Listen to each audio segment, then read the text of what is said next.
চলুন আজকের এই বিশ্লেষণে একদম সরাসরি মূল প্রসঙ্গে চলে যাই। আজকে আমাদের আলোচনার কেন্দ্রবিন্দুতে রয়েছে বাংলাদেশ শ্রম আইন ২০০৬-এর খুবই গুরুত্বপূর্ণ একটি অংশ, দ্বিতীয় অধ্যায়। এর মূল ফোকাসটা হল নিয়োগ এবং চাকুরির শর্তাবলী, মানে একটা প্রতিষ্ঠানে কাজের আইনি ভিত্তিটা আসলে কিভাবে তৈরি হয়। চলুন সেটা আজ ধারা টু ধারা একেবারে পরিষ্কারভাবে বুঝে নিই। বাংলাদেশ শ্রম আইন ২০০৬কে কিন্তু একটা প্রতিষ্ঠানের মূল চালিকা শক্তি বলা যায়।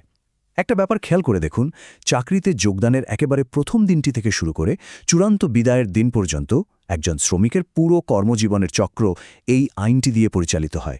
এটা শুধু গাদা গাদা নিয়ম কানুন নয়, বরং কর্মক্ষেত্রে শৃঙ্খলা ধরে রাখা আর সবার অধিকার নিশ্চিত করার সবচেয়ে বড় হাতিয়ারই হল এই আইনি দলিলটি। তো ধারা ৩ থেকে শুরু করে ধারা ৩৩ পর্যন্ত যে বেশ বড়সড় একটা আইনি টেক্সট আছে, সেটাকে খুব চমৎকারভাবে ৬টি স্বাভাবিক পর্যায়ে ভাগ করে ফেলা যায়।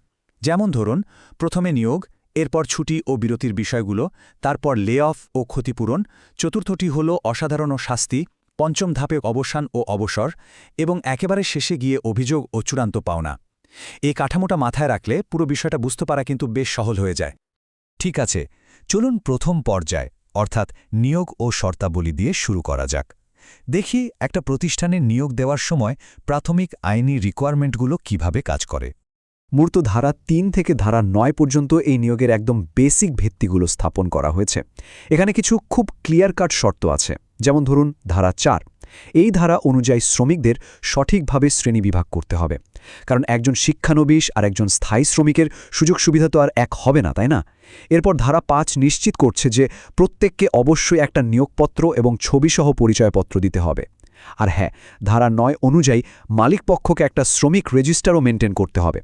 এগুলো কিন্তু নিছক কোনো আনুষ্ঠানিকতা নয়, বরং শুরুতেই সবকিছু স্বচ্ছ রাখার একটা বড় পদক্ষেপ। এখানে একটা খুব ইন্টারেস্টিং এবং জরুরি দিক আছে। নিয়োগপত্র আর সার্ভিস বইয়ের মধ্যে পার্থক্যটা আসলে কোথায়?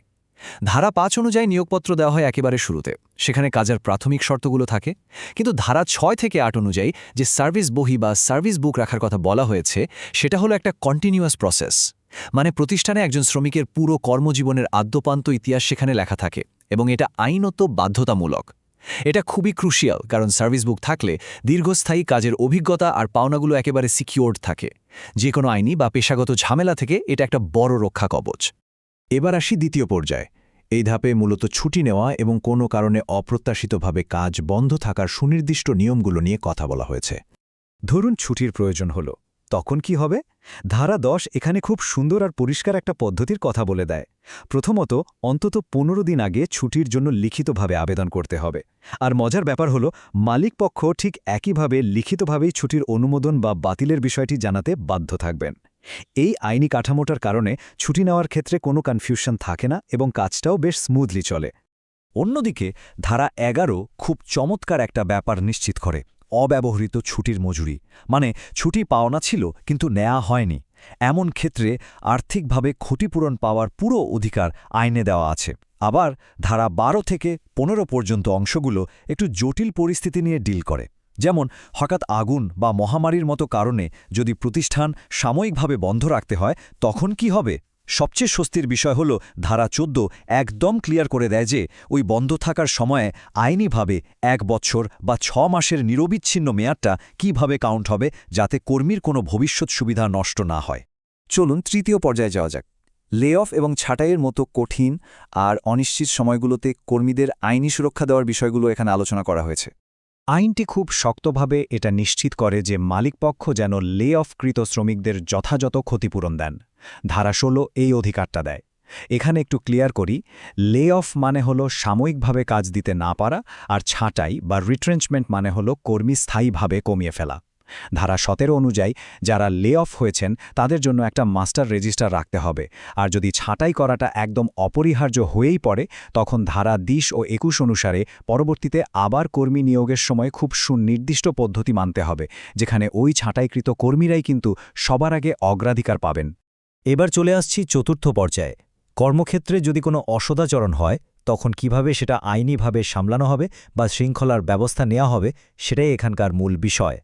ধারা ২৪-এর কথা না বললেই নয়, এটি অসাধারণভাবে আইনি ন্যায্যতা বা ফেয়ারনেসকে তুলে ধরে। আইন বলছে যে কাউকে হুট করে শাস্তি দেওয়া যাবে না। কোনো আনুষ্ঠানিক তদন্ত শুরুর আগে মালিকপক্ষকে অবশ্যই একটা লিখিত চার্জশিট দিতে হবে এবং সবচেয়ে বড় কথা হলো নিজের পক্ষ সমর্থনের জন্য জবাব দেওয়ার অন্তত 7 দিন সময় দিতে হবে। এই সময় পার হওয়ার পরই কেবল শুনানি এবং তদন্ত কমিটি গঠন করা যাবে। এই যে একটা স্পেসিফিক টাইমলাইন, এটা নিশ্চিত করে যে তাড়াহুড়ো করে বা একতরফাভাবে কারো ওপর কোনো অবিচার হচ্ছে না। পঞ্চম পর্যায়ে আমরা দেখব আইনিভাবে চাকরি শেষ হওয়ার বা অবসান ঘটার বিভিন্ন উপায়গুলো কি কি। চাকরি তো নানাভাবে শেষ হতে পারে, তাই না? আর প্রতিটি ক্ষেত্রের আইনি বাধ্যবাধকতাও আলাদা। এই ব্যাপারটা খুব সুন্দরভাবে আলাদা করা যায়। ধারা ২৬ অনুযায়ী মালিক যদি টার্মিনেশন বা অবসান করেন, তবে নির্দিষ্ট সময় আগে নোটিশ দিতে হয় বা তার বদলে বেতন দিতে হয়। আবার ধারা ২৭ অনুযায়ী চাইলে কর্মীরা নিজেরাই ইস্তফা বা রিজাইন করতে পারেন। এর বাইরে ধারা ২৮ অনুযায়ী আছে স্বাভাবিক অবসরের কথা, আর ধারা ২৮ কতে বলা আছে প্রাকৃতিক দুর্যোগ বা বাইরের কোনো কারণে বাধ্য হয়ে চাকরি শেষ হওয়ার বিষয়গুলো। এই পার্থক্যগুলো আইনে খুব চমৎকারভাবে তুলে ধরা হয়েছে। আমাদের আলোচনার একদম শেষ ধাপে মানে ষষ্ঠ পর্যায়ে চলে এসেছি আমরা। এই অংশের মূল ফোকাস হল একেবারে শেষের চূড়ান্ত হিসাব নিকাশ মেটানো এবং যদি কোনো আইনি অভিযোগ থাকে সেটা পরিচালনা করা। ধারা ২৯ থেকে ৩৩ পর্যন্ত অংশটুকু ভবিষ্যৎ তহবিল বা প্রভিডেন্ট ফান্ডের টাকা এবং চূড়ান্ত পাওনার ব্যাপারে একদম কড়া সময়সীমা বেঁধে দেয়। ধারা ৩০ অনুযায়ী এই পাওনা মেটানোর একটা ফিক্সড মেয়াদ আছে, যাতে কাউকে মাসের পর মাস শুধু অপেক্ষাই না করতে হয়। এর পাশাপাশি ধারা ৩১ অনুযায়ী মালিকের আরেকটা বড় দায়িত্ব হল চাকুরির একটা আনুষ্ঠানিক প্রত্যয়নপত্র বা সার্টিফিকেট অফ সার্ভিস দেয়া।